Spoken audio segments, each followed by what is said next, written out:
That is correct. Thank you, Jason Martinez, for that awesome intro. As always, this is the Del Valley Sports Pod. This is your host, Colin Berger and Dan Glasser the third, a.k.a. CB and DG3. We're here on a Thursday to talk some sports. We got Thursday night action. We got Phillies-Mets for the fourth game of the series. We're here to recap last week's Eagles-Cowboys game, preview the Super Bowl matchup. Dan Glasstetter, dude, how you doing? We're doing good over here. Things are going well. Vibes are high. We just beat the Mets in 3 straight games, trying to break out the brooms tonight. And we're 1-0 with the Philadelphia Eagles. Things are going well. Things are off to a good start, I would say, Colin. I would have to agree with you. Where we were last week and where we are today, I think things have gone just about as well as we could have hoped them to. So, where do you want to start? You want to start with the Phillies? We'll get the Phillies out of the way, and then we'll talk some football? Sounds good. Yeah. All right. So the Phillies have a 10-game lead over the New York Mets for the NL East. It is all but over. They could go for the 4-game sweep tonight, which is amazing considering that 2.5 weeks ago, we were considering that they might lose the division after getting swept up in Citi Field. So things are looking up. The bats are incredible right now. Harrison Bader is my favorite Philly of all time. I'm just kidding. That's an exaggeration. But Bader's killing it right now. You've come around, huh? I wasn't loving the signing. He's not Laureano. I absolutely love that man. That was to think that he's cool, Bader dude. might have been a bigger signing than Duran. If you had told us that a month ago, we would have laughed at you. But it's at least in the conversation right now. I told you, he's the new Philly hot boy, dude. He was destined to be that, and I wish I knew a lick of Spanish to be able to say his nickname, which they determined on El ESPN. Congrejo, the crab. Oh, wow, well done, done. Thank you. Oh, I'm geez. semi-fluent in Spanish. No, not really, but I do know how to say that word. That is well done. And Thank it's you. so funny. I was texting, I can't remember if it was you or to my group chat with my brother and my dad. I think it was them. He really, to me, fields outfield balls like a linebacker or a cornerback, doesn't he? Yeah. It's that linebacker cornerback stuff they teach where you drop the hips and like use your hips and legs, and he really does get that kind of like if you're playing Madden, you hold L on defense, right, to square up. That's kind of what he does out there in the outfield. It stays in an athletic position, keeps his eye on the quarterback like a linebacker would do, but always on the ball, and he's just, I'm ready for it. Yeah. Love the way that guy plays baseball, and just his whole his aura never has a smile off of his face. I can't remember which series it was, but he robbed another home run. I think he's robbed 2 home runs now. Yeah, since being with the Phillies. Yeah, Johan Rojas never did that. I mean, he plays great outfield, but to be able to have Bader, who plays stellar outfield, and also a bat who is hot, I think he's batting over 300 since he came to the Phillies. I don't extra base hits too. Yeah. I mean, I made a bet on the Phillies last night walking into the stadium because I was at the game. Bader 2 hits, Real Muto 1 hit, Sanchez 6 strikeouts and a money line, and it was basically there by the second inning. I'm like, crazy, free money, baby. This is awesome. That's crazy. Yeah. And then they're playing Ranger well. with a 12 strikeout game. Yeah. Holy smokes. Colin, I got a question. Yes. Do you make anything of I keep seeing clips of Spike Eskin. I think how he's done this multiple times this year where he hints at, I'm not saying anything, but I'm just saying the Mets at home versus away, it's pretty significant. I'm not saying to look into it, but look into it. Do you make anything of our games versus the Mets away versus home? Because it's crazy. At least I'm just talking about the Philly sample size specifically, not their whole home away record. Do you think anything of that situation? It's striking how bad they are in Citi Field, but to insinuate that the Mets are cheating, I think is very far-fetched. And I believe, as that entire station does, being locked into sports radio in Philly, they just say outlandish stuff to get people to argue and talk and get clicks on all of their YouTube and Twitter posts and all that. So I don't buy it. I think that's just kind of, I'm gonna throw some outlandish statement out here to get people talking. Yeah. So yeah, I don't buy it. What do you think it is? We just struggle. I think it's just in their heads. I think it's just in their heads. It's a mental thing, like especially losing the way they did there last year. I mean, we looked at it. They hadn't won in Arlington. They had won at the Rangers in 13 years. They always play bad in San Francisco. There's, whether it's I think San Francisco is more of just the way they hit the ball and the ballpark. It's a hard ballpark to hit. Park. Yeah, it's a unique park. But I think there's just, and when you're talking baseball and you're playing day after day, it's not like football where you go to one stadium. Like if you're playing the AFC once every 4 years, like that doesn't come into your mind where like, oh, we never play well here. But baseball, like you're playing, they played 7 games up in New York, and if they hadn't played well the last year and a half, like they're probably pressing, like they're trying to, play better than they need to because it's in the back of their mind. And every time you're overthinking about something other than what's right in front of you, you don't perform to your expectations. So that's my thought. Feels like especially in baseball. It's just funny because they've handled them pretty well at home. Mm-hmm. So it's just funny. Can't you just take the transitive property? Transitive. Yeah. I know where you're going. Yeah. Like, geez, it's crazy. But that stuff happens that's in sports, the same thing is like when they play at home. I mean, they probably one of the best records at home over the last 5 years, at least since they started, playing postseason caliber baseball. And they always play well at home. They're comfortable there. When they go to New York, they're just not comfortable. It's in their heads, and I think that's the extent of it. Yeah. But anyway, I guess one question. One thing I'd want to do, this is tangential, and it's just like a statement thing. We're not going to go anywhere with it. But one thing that I'd like to do research on sometime that I'll probably never get around to is I want to know the records of teams on when they go on away stretches. I'm curious what the average record is on that last series of an away stretch. Like, I wonder if there's any research that would show that, like, all that time on the road, the team is just like ready to get back home and they're tired by the third series being who knows where, just bouncing all over the place. I thought of this because when the Mariners came to play the Phillies, they were terrible. And they were just in Baltimore. They just played the Mets too, I think. And it just made me think I could see that being tough, that last series where you're like, we're still on the road. We just got to get back home. I'm so tired of being on the road. That's all. 10-day road stretch, and you're playing games 8, 9, and 10 in a row on the road. Like, you're probably just ready to go back home. I saw earlier this summer that they were doing terribly in third games of a season, third games of series. They were like 5-13 or something in third games of series at one point, and it was like they always have this chance to sweep and then they never do. That's right. Which is frustrating.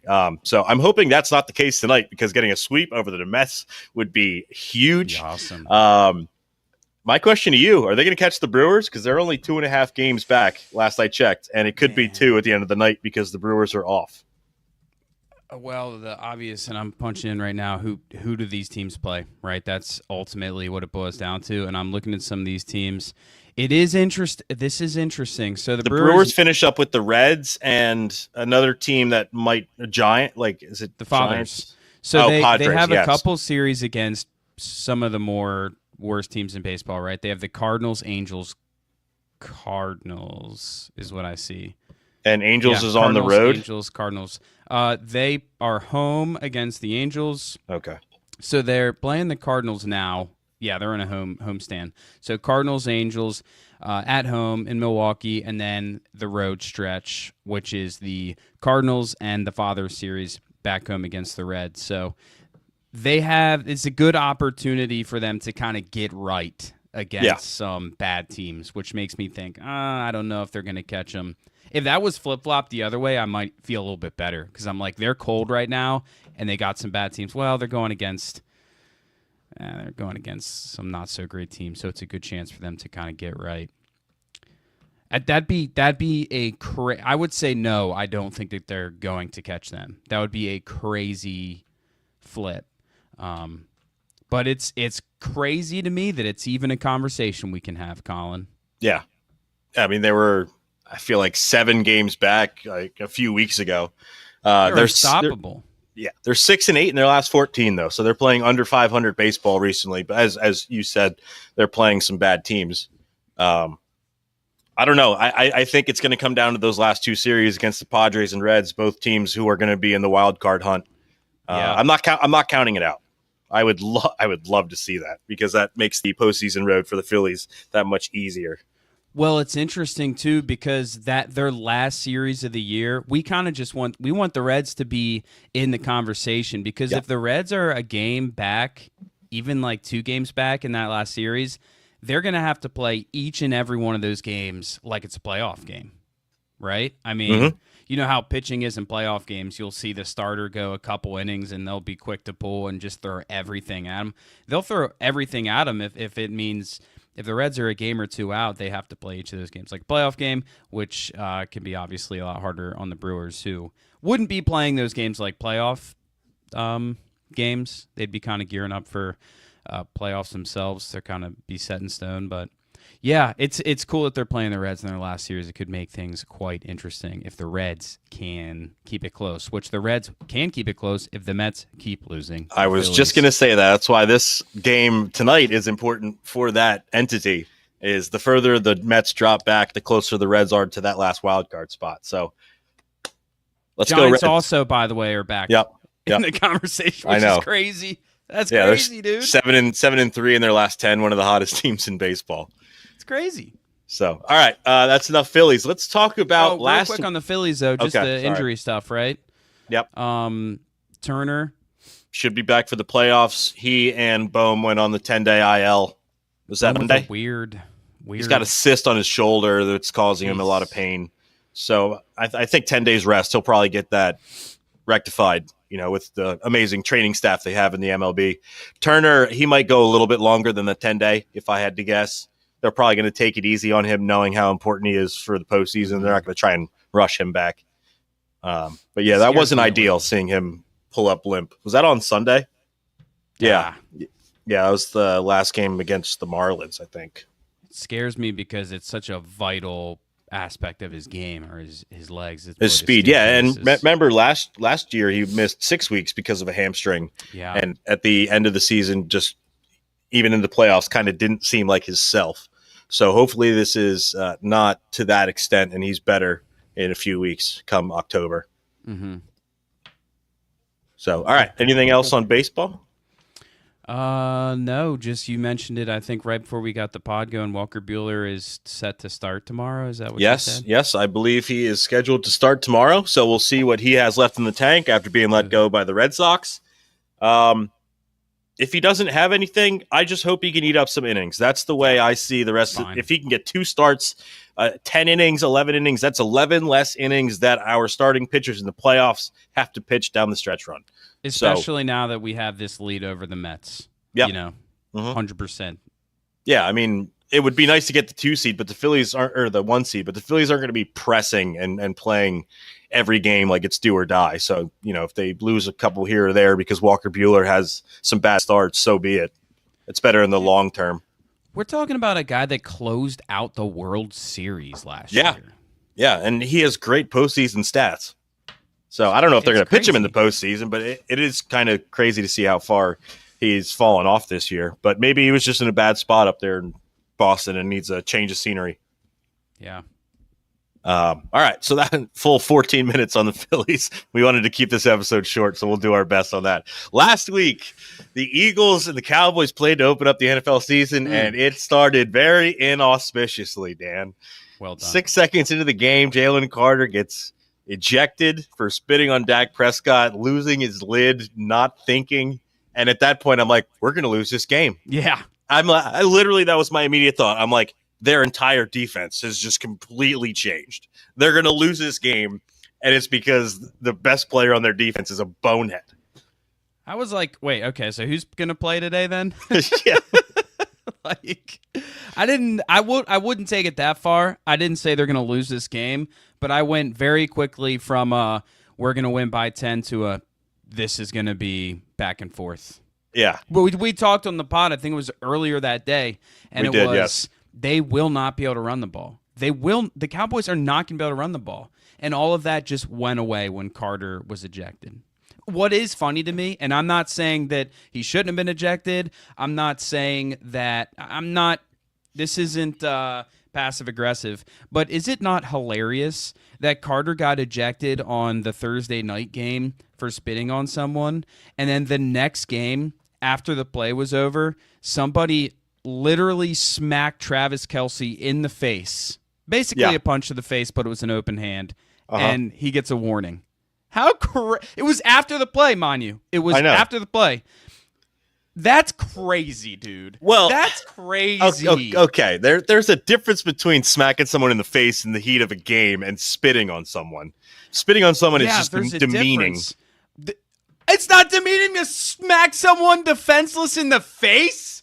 What? You're playing football. Like, aggressions get high. You see people like basically getting fights in the middle of a game. You don't see people spitting on someone else. So you would have preferred Jalen Carter walked up to Dak Prescott and slapped him in the face, and you would have thought that wasn't so bad. But that was pregame. Those guys were like blocking downfield or having an argument after a play. Dude. This is apples and oranges, buddy. This is completely stop it. I totally disagree that between plays you can just slap someone in the face and stay in the game. I don't think that you should. I don't think that he shouldn't have stayed in the game, but he didn't keep his cool and spat on someone, and this guy just walked up to someone and slapped them, and it wasn't a baby slap. He slapped them as hard as he could in the face. That should be an ejectable offense. It shouldn't matter if it's an open or a closed hand. You shouldn't be able to slap someone who's defenseless in the face. That's ridiculous. I think you can excuse away someone slapping someone in the face after a play, like while the play is going on and you're jarring back and forth, as opposed to a play hasn't even happened. Huh? It wasn't going on. It was after the play. That's a key part of my message here. It was during the game. Like, things were going on. Jalen Carter just walked up to Dak Prescott and spat on him. Do you buy that Dak Prescott was just, I spit all the time. I didn't mean Yes. I didn't. Yeah, you look at the video. He's literally his lips are like he's got spit all over him, and he just went over his lineman, so he didn't spit on his own players. I think he's being a little cheeky for sure. But why was Carter even across the line of scrimmage? I'm not saying that Carter should. No, this is not what I'm saying, Colin. I'm not saying Carter had the right to respond. I'm not saying that he should have even been there, which he's done that a number of times, by the way. If you go back, you can see plenty times where Carter is like closer to he's not in the defensive huddle. He's up eyeing up the offensive huddle. He has done that numerous times. So. And he's just like a talker, you know what I mean? And he's just trying to, I guess, intimidate or whatever. But no, I don't think Pretty Boy that America loves Dak Prescott is I don't buy it. No way. Well, I don't think he's a Dallas Cowboy. Do you think he was trying to incite Jalen Carter? Like, were you? I'm not saying that he was like, I'm gonna spit at him and then he's gonna spit back at me and he's gonna get ejected because you can't spit at me. And no, I don't think it was that deep, but I think that it was not 100% accident. Okay. I think guys are. I don't buy that. I don't buy that. We'll agree to disagree on that one. But anyway, so what are your takeaways from the game? Obviously, Jalen Carter goes out. There's an hour-long lightning delay, which caused me to fall asleep during the game, or at least the end of the game, which was so annoying. I was so amped up, and like, I can't wait to watch the end of this game, and I just could not. I fell asleep. But what were your takeaways? You know, your 30,000-foot view of what happened last week and how it pertains to the Eagles going forward. Some of my thoughts come to my head. Jalen Hurts still a winner. Yes. Not going to do it in the way that maybe you always want to see him do it. Maybe not conventional, but he's still a winner. And it's good to see week one that he's doing the same thing he did last year. When he scrambles the ball and it's like not a third down or not a huge moment, he's a lot more cautious. He's quicker to slide. He's not going to fight for the extra yard as much. But when it's go time, dude, it's crunch time. It's fourth quarter. It's we need a first down. He knows that. So I appreciate that he's not one of those guys, and he's shown this last year, that is going to fight for every yard every time because that's not sustainable. I like that he realizes the moment and acts appropriately as far as how physical or how much he's going to fight for that extra yard. But he's a winner, still a winner. He's proven to be a winner, and he played like a winner in that game.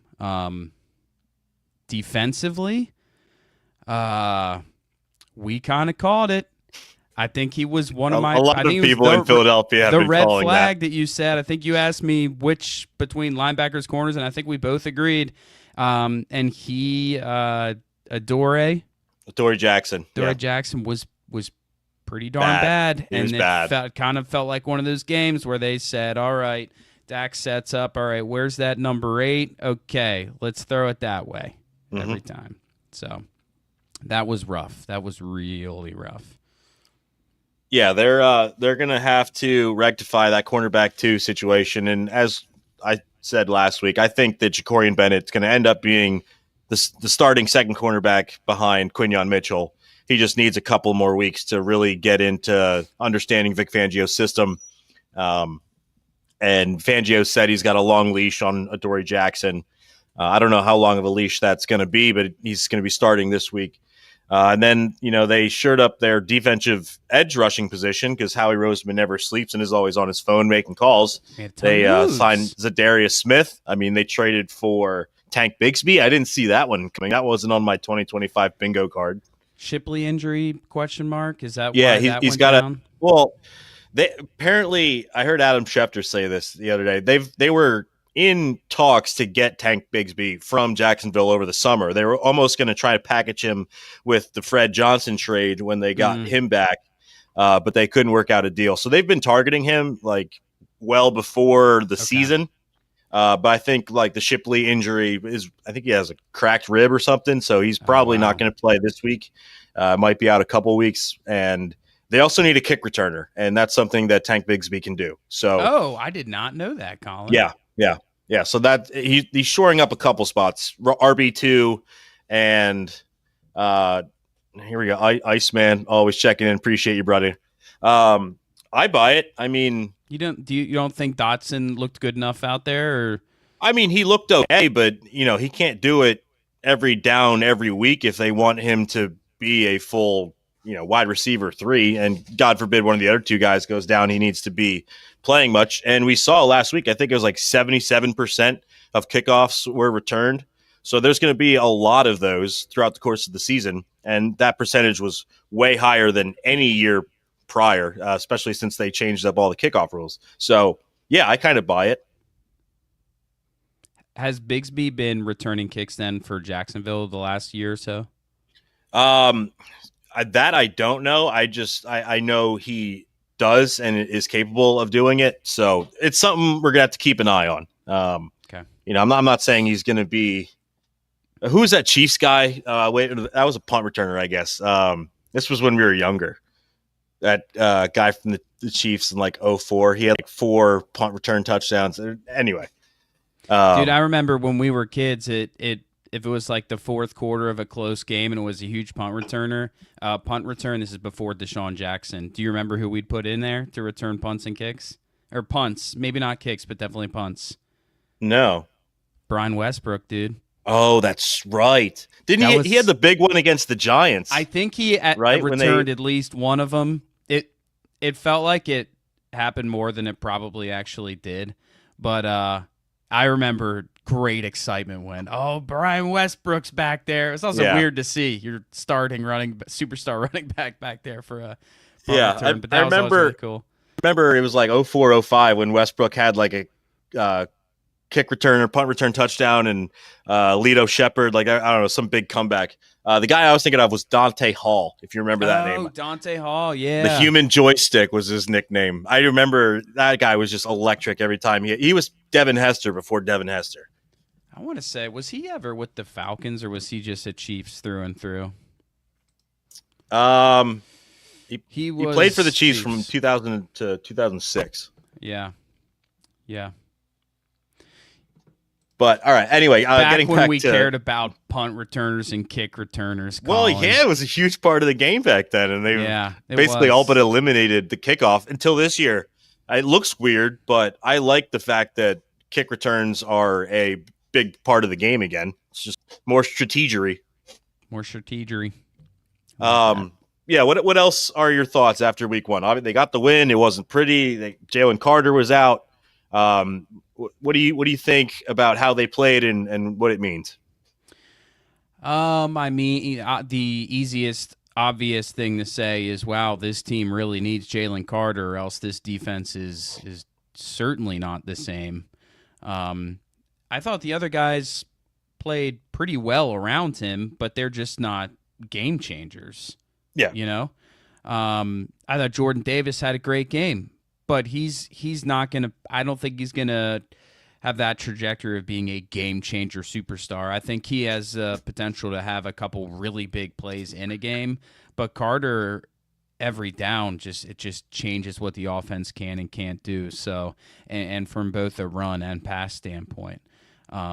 So I think a big takeaway is, okay, this defense is definitely not looking as good as it was last year, and it does make you realize, okay, I mean, we did lose some big names. Maybe they weren't worth as much as they ended up getting paid, but the guys that we lost, we felt that at those positions in that game, right? Slay, did we feel that? Yeah, Big time. Felt that. And I'm not saying we should have kept these guys. I'm just saying we felt that.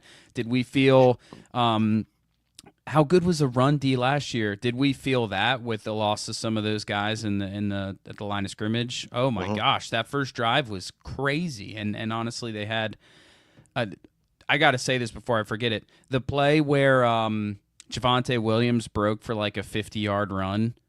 How about Zach Bond chasing him down? It was Miles Sanders, but yeah. Was it Miles Sanders? My apologies.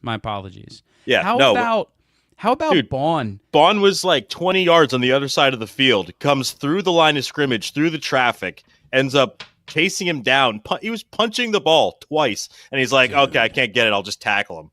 Like, you got to have some stones to be able to know that you're better as an athlete than that guy, that I'm gonna try and get the fumble first, and if I can still tackle you. Hey, but that was the Miles Sanders that we knew and loved as an Eagles player. He'd rip off 50-yarder, and then the next play he'd fumble it. That's exactly that's a good what point happened. that you say that, though, Colin, is that's the thing that they did last year that was huge, is that everybody attacks the ball carrier and everybody is punching at the ball. And we already seen that in week one. Guys just trying to strip and punch at that ball like crazy. I mean, that fumble was the difference in the game. The Cowboys go down and score there. You know, if nothing else happens and it's in a vacuum, they win 27-24. Because we only scored 3 points after halftime, and we shut out the Cowboys in the second half, which was good to see. Such a clean pickup by Mitchell on that ball, by the way. I don't think people talk about it enough. That is such a stressful, frantic moment. That was such a smooth pickup by Mitchell, dude. Yeah, and then Dak with the Roethlisberger-esque shoestring tackle to save a touchdown. So I woke up, full disclosure, I woke up at like 2 a.m, game's over, obviously, but I didn't see anything on my phone about the final score, so I scrolled back through YouTube TV, and I'm watching this in my bed at like 2:30. I'm like, oh my God. And that was just, I was like, go, damn it. I'm screaming in my bed watching my phone. Yeah, I thought as soon as he picked up the ball there, and like you said, it was so clean. I'm like, oh, he's gone. And then Dak saved a touchdown. My thoughts on the game, real quick, if you don't mind. I thought they did everything well enough. It's week one. There's sloppy play. They were very undisciplined. A lot of bad penalties. I mean, they were 9 for 110, which is, I think, probably more penalty yardage than they had all of last year. It wasn't pretty, but Jalen Hurts just knows how to win games. He takes what the defense gave him. You know, they were all over Smitty and A.J. Brown, and when they were, he had 15 yards of separation and ran for, I don't even know how many first downs, but he did everything he needed to make sure that they won the game when they were put behind the 8 ball, when their best defensive player goes out. And I think that shows a lot to the mettle that Jalen Hurts has continued to show. We saw it all last year. I mean, there's not much more he needs to prove to me, maybe to other people. and he's never going to be Joe Burrow or Justin Herbert as far as his passing ability, where he's just lighting up the scoreboard for 400 yards and 5 touchdowns. But his ability to diagnose defense, take what is there, make the smart play, make sure that they are going down the field, which is ultimately what the quarterback is supposed to do. I feel great after watching that game. They easily could have lost that, but they didn't because Jalen Hurts played a fantastic game. We've seen this version of Hurts before. I feel like we've seen two versions of Hurts at different times, and it's usually maybe situational dependent. But we see Hurts in games where he's like willing to just let it loose and go for it from a pass standpoint. And I think, would all agree that there's this version of Hurts that's very much like a play it safe approach. Yeah. Where he's not willing to throw it into tight windows. He really doesn't want to throw it unless a guy's kind of wide open. And I would say that's very much the version that we saw. Yes, there was great coverage at times, but there was also certainly times where he could have passed the ball and he kind of decided to hold on to it and play it safe. Do you think that that's a product of, our best defensive players out of this game, we have to win the turnover battle, we're gonna lock it down and just have control the ball? Absolutely. His mindset throughout that entire game was just don't lose this, because we know that our defense is not running at full capacity. Whereas in the Super Bowl, he was slinging it because they were up 14-0 in the first quarter. And he's like, all right, I got free reign. I can just chuck the rock. But on Sunday or Thursday, he was like, okay, this could go sideways if I turn the football over and they score a touchdown on that ensuing turnover. My job right now is to not lose the game. We'll let the other 21 guys around me pick it up and make sure that we eventually do get the win. But my job right now is to not lose. It's not necessary to go out and win the game. That's my thought. Yeah. And I got to say, major shout out, A.J. Brown. He got one target in like the last drive of the game. Mm-hmm.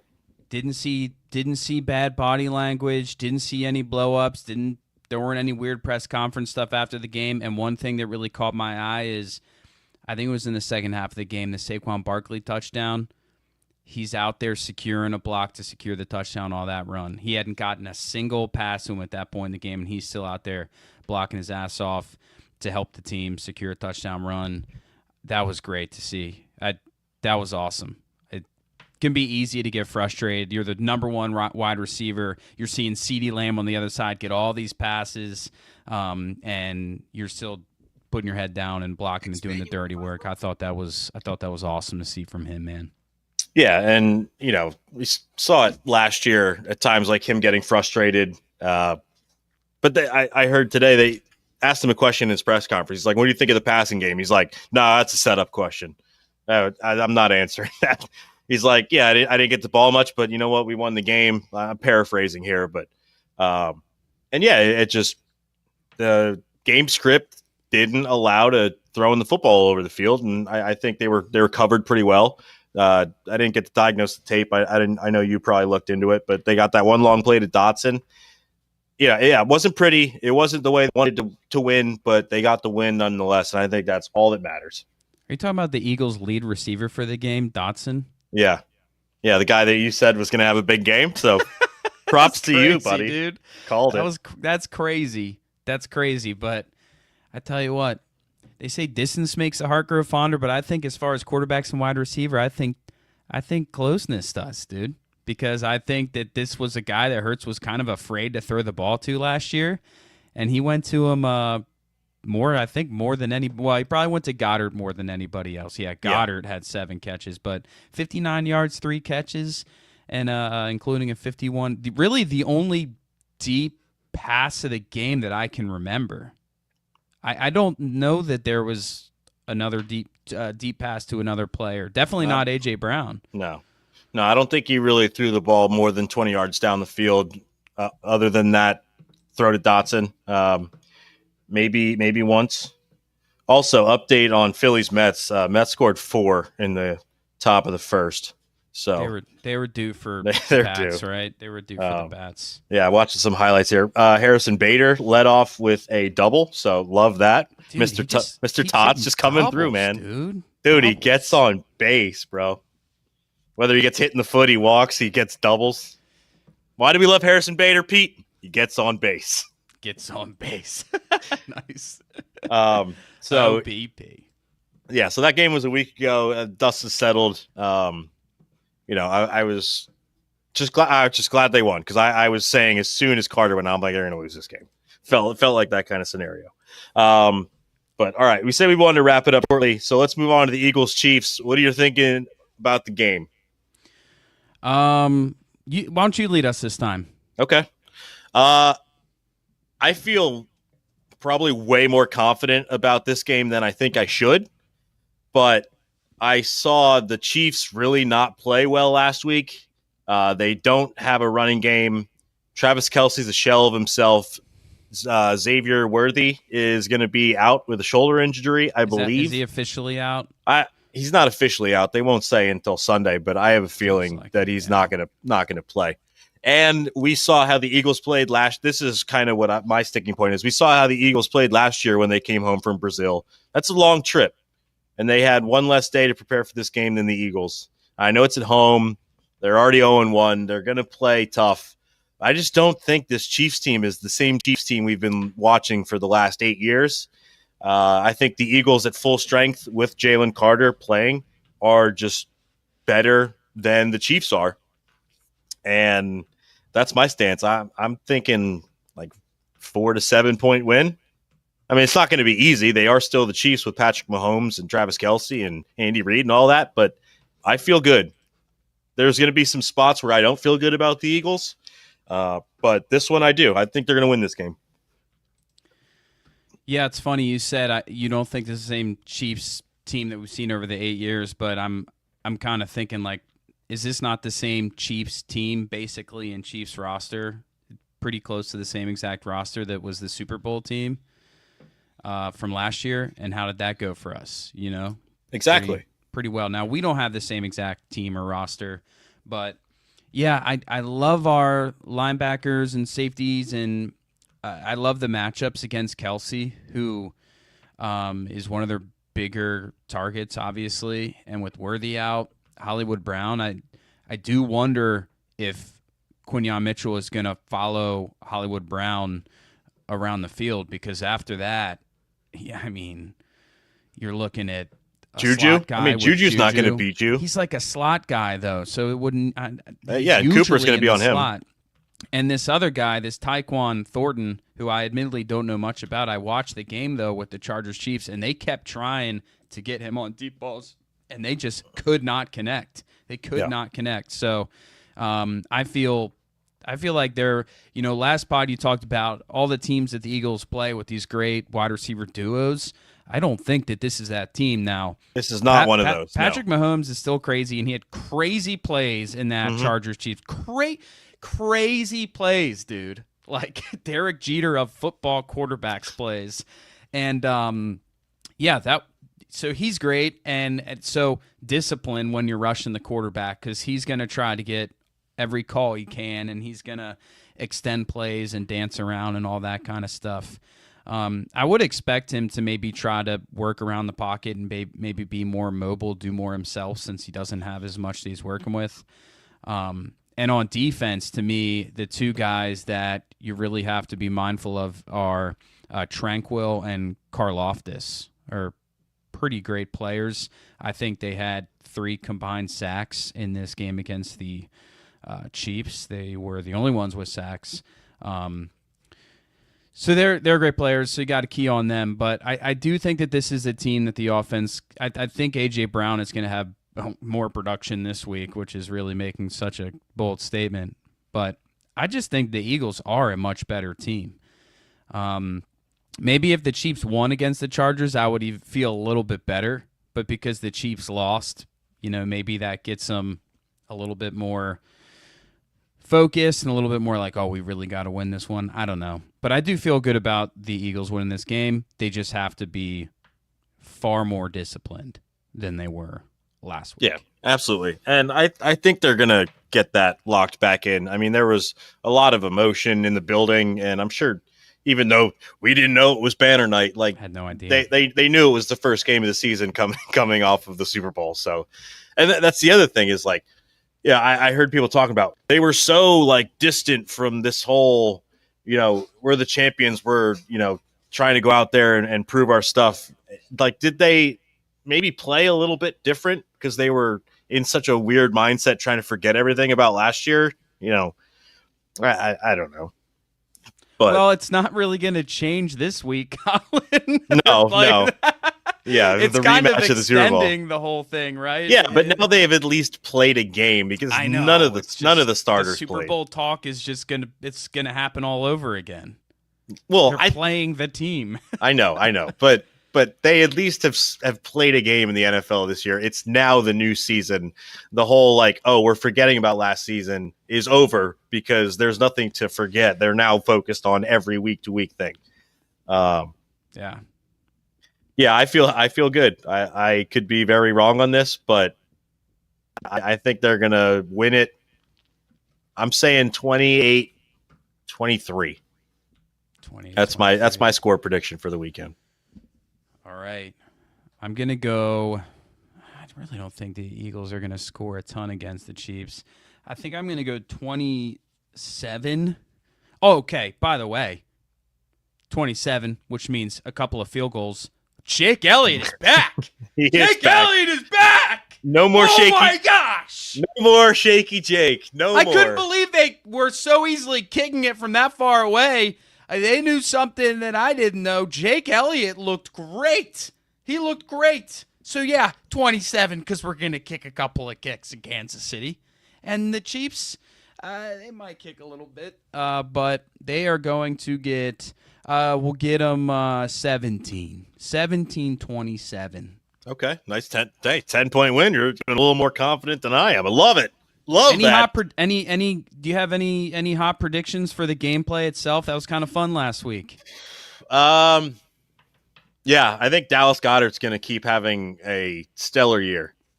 He is he on a contract year? Is this his last year's deal? I think so. I think he's got that in the back of his mind. He's like, if I'm not here next year, I'm going to ball my tail off and put the best tape I can forward for the next team I may play for. And it's just a lot of people, like from Adam Schefter and everybody on down, the analysts were like, yeah, I don't know. I feel like Dallas Goedert's going to have a big year. And looked like it last week. I think he's going to keep it going. I like that. I like A.J. Dillon having 25-plus yards on the ground. I like that a lot. Okay. Yeah, he's going to be RB2 because I don't think Tank Bigsby's going to. I kind of want to say touchdown, but I'm afraid to be a little too bold. Yeah, I don't. Yeah, exactly. But I think he'll do well. I think he'll do well. It was very far from it because I think AJ had 18 and Devontae had 25 last week. I think those guys combined for at least 110 yards this week. I think they're going to make it a point of emphasis to get those two guys the ball, assuming the game script allows them to do so. How about AJ 2 touchdowns in this game? That's wild. Yeah, but I love it. I want to go wild. I want to go a little wild. I'll throw a couple shekels on that on the old sports book. Why not? Okay. So I like the numbers at 3. I got one more if you have one more. Go ahead. I'll come up with one. We're going to stop the Chiefs on 4th down twice. Oh. Yeah. Okay. You like that? All right. Outside the box right there. You know what? I'm going mirror image of last year. Zach Bond intercepts Patrick Mahomes on a crossing route to Kelsey. All right. So I like this. So we got, for my side, we got Dillon 25-plus yards. Yeah. I said 25. Yeah, 25-plus yards on the ground. Mm-hmm. I had A.J. Brown 2 tutties, and we stopped the Chiefs on 4th down twice. There you go. And then with mine, I think Dallas Goedert has another very good game, maybe like 5 catches for 50 yards. 5 for 50. Okay, be objective here. Yeah. 5 for 50. 5 for 50. AJ and Smitty combined for at least 110, and Zach Bond interception. And I'm gonna call the play, crossing route to Kelsey, and he jumps in there. Deja vu all over again. Yes, sir. Run it back, baby. Let's stomp these Chiefs 2 times in a row. I would love to. Awesome. Especially on their turf this time. Yeah. Good stuff. All right. Well, let's wrap it up there. We almost kept it to the allotted time that we wanted to, but you and I, we find it hard to stop talking when we get running, which is why this is why this works. So, all right, Dan, I love you, buddy. We got a big game tonight. I can't wait to watch that. Phillies-Mets still 4-0 Mets, which sucks. But you know what? At the beginning of the week, if you told us that they were going to win 3 out of 4, we'd have all signed up for that. Absolutely. Colin, you said at the beginning of the pod, the Phillies can't win the last game of a series. I know.